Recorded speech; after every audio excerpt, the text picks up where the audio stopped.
Back students, welcome to my channel pharma scholars again. दोस्तों, हमेशा की तरह एक और इम्पॉर्टेंट टॉपिक मैं लेकर आया हूं। आज का इम्पॉर्टेंट टॉपिक है first case selection in clinic validation. आज जो टॉपिक हम डिस्कस करेंगे उसके बिना क्लिनिक वैलिडेशन करना पॉसिबल ही नहीं है, और वो है फर्स्ट केस सिलेक्शन। कैसे हम फर्स्ट केस सिलेक्शन करते हैं, कैसे हम कि कौन कौन से फैक्टर्स होते हैं जिनके आधार पर हम वर्स्ट केस सिलेक्शन करते हैं, यानी कि उस प्रोडक्ट का चयन कैसे करेंगे जिस पे हमें क्लिनिक वैलिडेशन परफॉर्म करना है। कैसे हम उन फैक्टर्स की मदद से मैट्रिक्स का जो है निर्माण चयन करेंगे, ठीक है, और वर्स्ट केस सिलेक्शन करेंगे।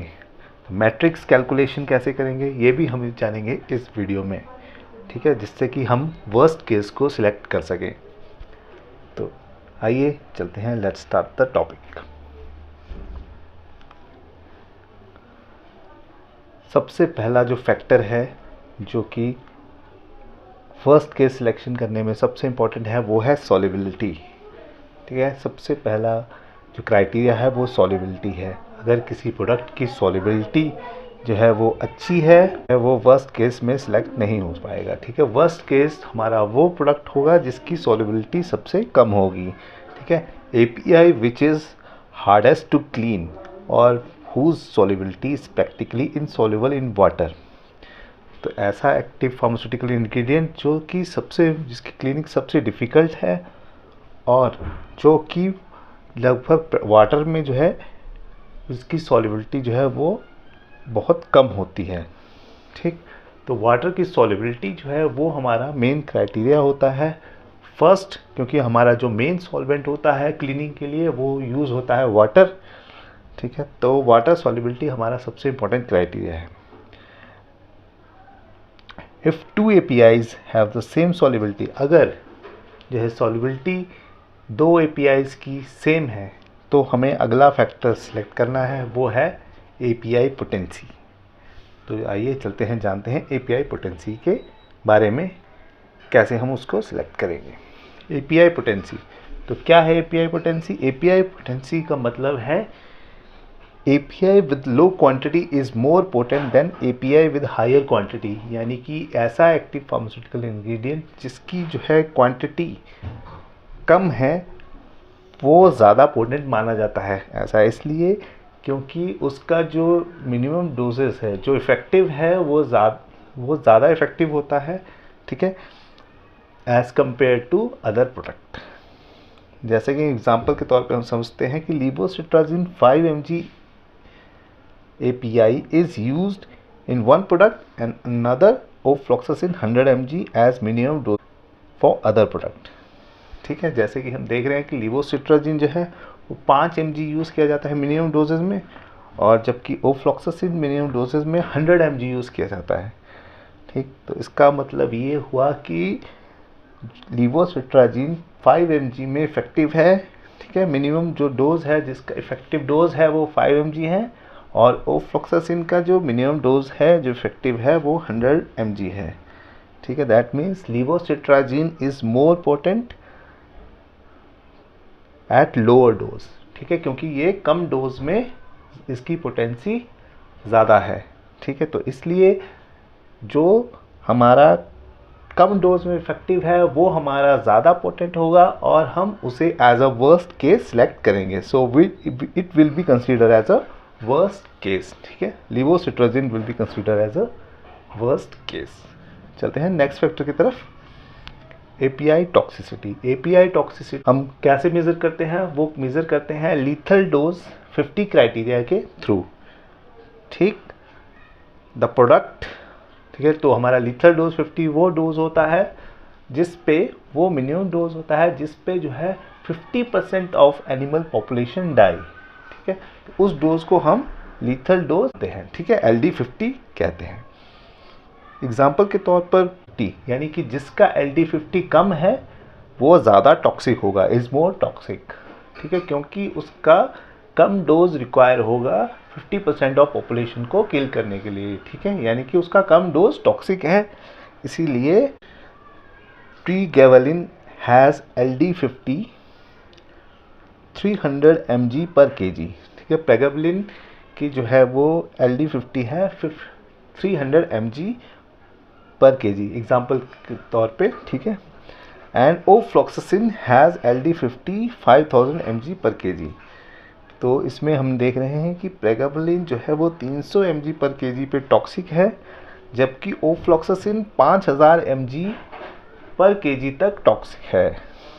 तो इसका मतलब ये हुआ कि प्रेगाबलिन जो है कम डोज पे ज़्यादा टॉक्सिक है, ठीक है।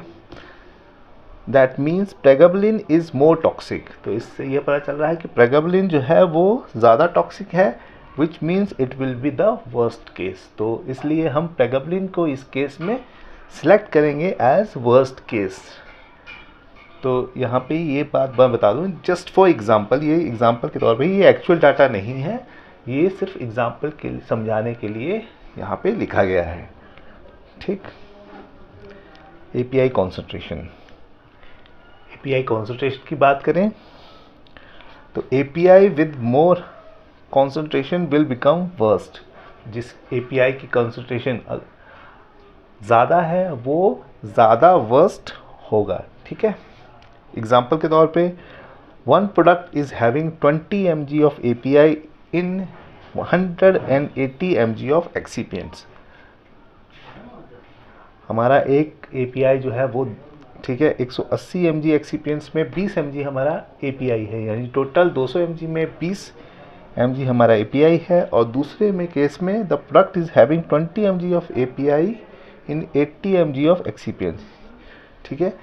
तो यानी कि यहाँ पे 80 mg एक्सिपिएंट में 20 mg हमारा एपीआई, यानी कि टोटल 100 mg में ये 20 है, ठीक है। तो इसका मतलब ये हुआ कि कॉन्सेंट्रेशन हमारी जो सेकंड प्रोडक्ट है उसकी ज़्यादा हुई, ठीक है, 20% कॉन्सेंट्रेशन हुई, then the second product will be consider as a worst case, ठीक है। क्योंकि हमारा जो प्रोडक्ट फर्स्ट है उसमें 200 mg में 20 mg हमारा एपीआई है, यानी कि 10% हमारा एपीआई है, और सेकंड में हमारा जो एपीआई है वो 20% है। तो जिसमें ज़्यादा परसेंटेज होगी एपीआई की वो ज़्यादा जो है वो टॉक्सिक होगा, ठीक है, और वर्स्ट उस केस उसको माना जाएगा।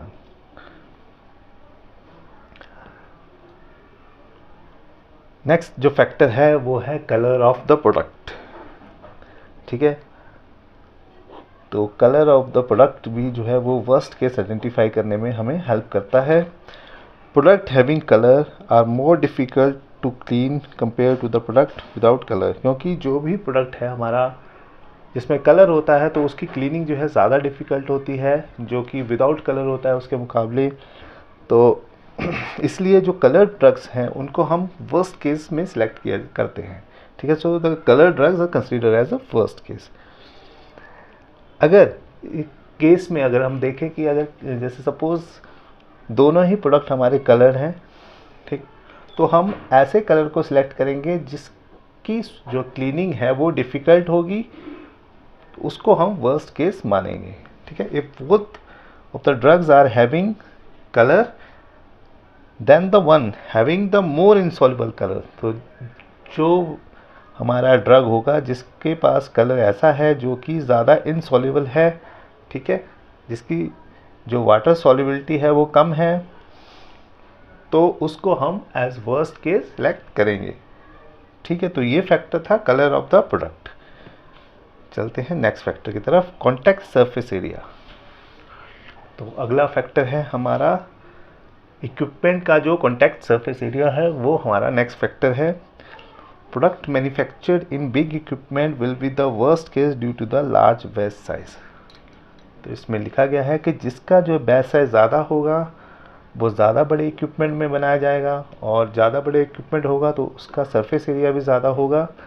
तो उस इक्विपमेंट को हम, ठीक है, जो प्रोडक्ट बड़े इक्विपमेंट में बनाया जा रहा है, ठीक, इसका बैच साइज ज़्यादा है, ठीक है, जिसके इक्विपमेंट का सरफेस एरिया ज़्यादा है, तो उसको हम वर्स्ट केस मानेंगे क्योंकि इसकी जो क्लीनिंग है वो ज़्यादा डिफ़िकल्ट होगी, ठीक है। तो इस तरह से कॉन्टैक्ट सरफेस एरिया इफेक्ट करता है वर्स्ट केस सिलेक्शन को। इसके अलावा कुछ और फैक्टर्स हैं जो कि वर्स्ट केस सिलेक्शन में हेल्प करते हैं, जैसे कि माइक्रोबियल ग्रोथ।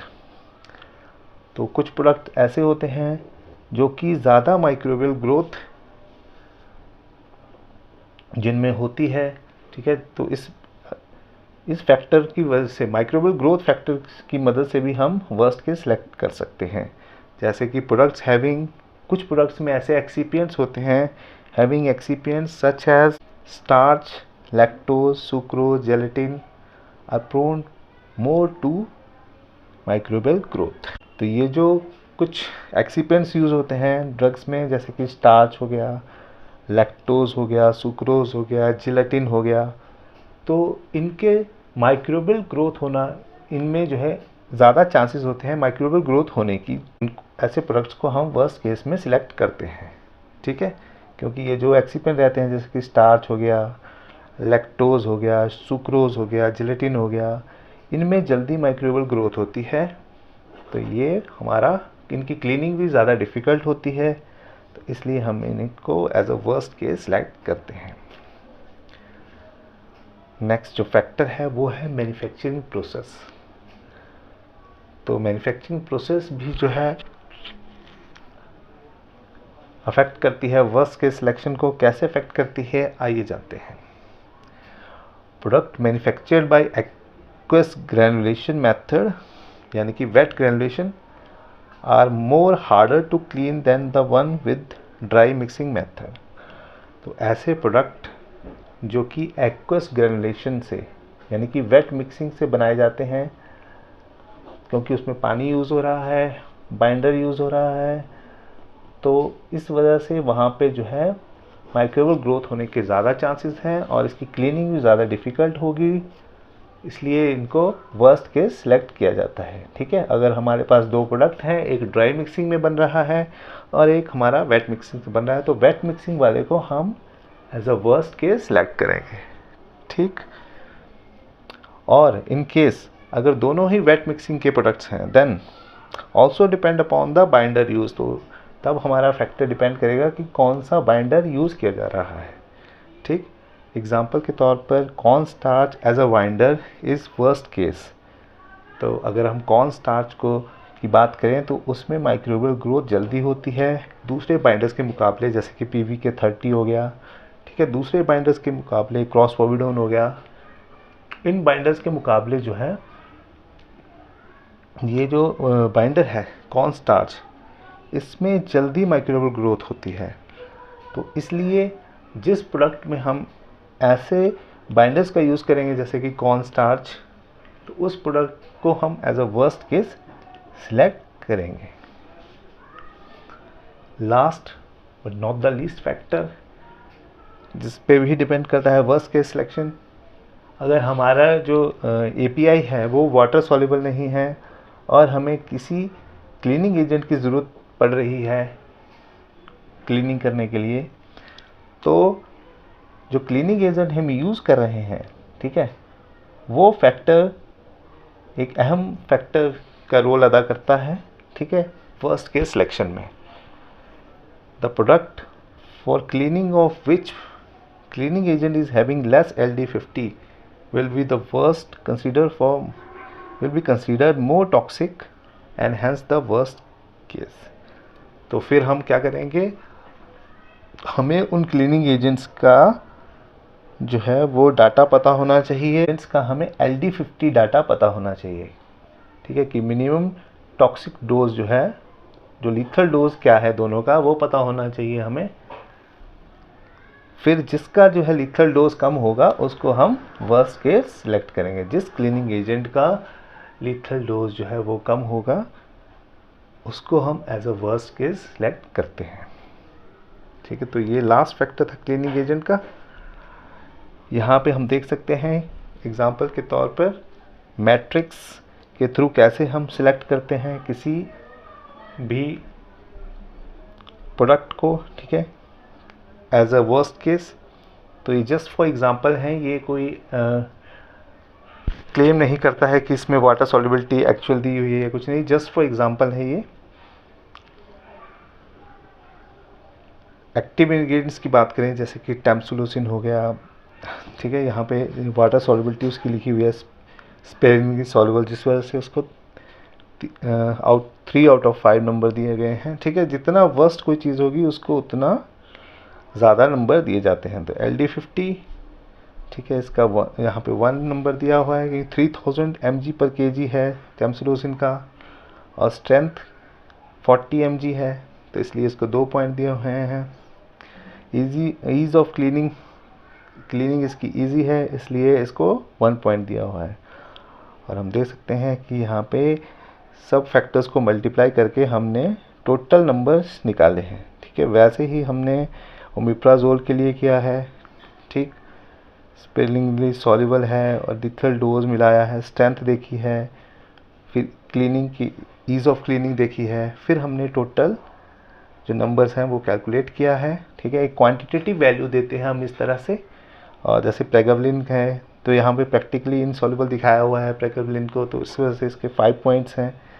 ठीक है, और LD50 इसका कम डोज है। ठीक है, तो इसलिए 5 पॉइंट दिए हुए हैं। स्ट्रेंथ 40 mg है, इसलिए इसको थोड़े कम पॉइंट दिए हुए हैं, 2 mg 2 पॉइंट्स दिए हुए हैं। ठीक है, इसके 2 पॉइंट्स दिए हुए हैं इसलिए। और क्लीनिंग जो है इसकी हार्ड है, इसलिए इसको 5 पॉइंट। तो हम देखते हैं कि यहाँ पे जब हमने फैक्टर्स को मल्टीप्लाई किया प्रेगाबलिन के लिए तो 250 उसका टोटल क्वांटिटेटिव वैल्यू बन रही है। तो इसलिए so as from this table the number of for pregabalin is 250 which is highest of all. जिसका सबसे ज़्यादा हाईएस्ट नंबर होगा यहाँ पे फैक्टर्स को मल्टीप्लाई करके, जिसका सबसे ज़्यादा नंबर होगा मैट्रिक्स में, उसको हम वर्स्ट केस सेलेक्ट करेंगे। That means pregabalin can be selected as worst case product and cleaning validation will be performed on this. तो इसलिए हम जो है यहाँ पे जो इसके सबसे ज़्यादा क्वांटिटेटिव वैल्यू है उसको वर्स्ट केस सेलेक्ट करेंगे, और इसी वजह से हमने प्रेगाबलिन को यहाँ पे वर्स्ट केस सेलेक्ट किया है, और क्लीनिंग वैलिडेशन हम इसी पे परफॉर्म करेंगे। तो आई होप आपको ये टॉपिक अच्छे से समझ आया होगा। अगर कोई क्वेरी है तो आप कमेंट बॉक्स में पूछ सकते हैं। Thanks for watching.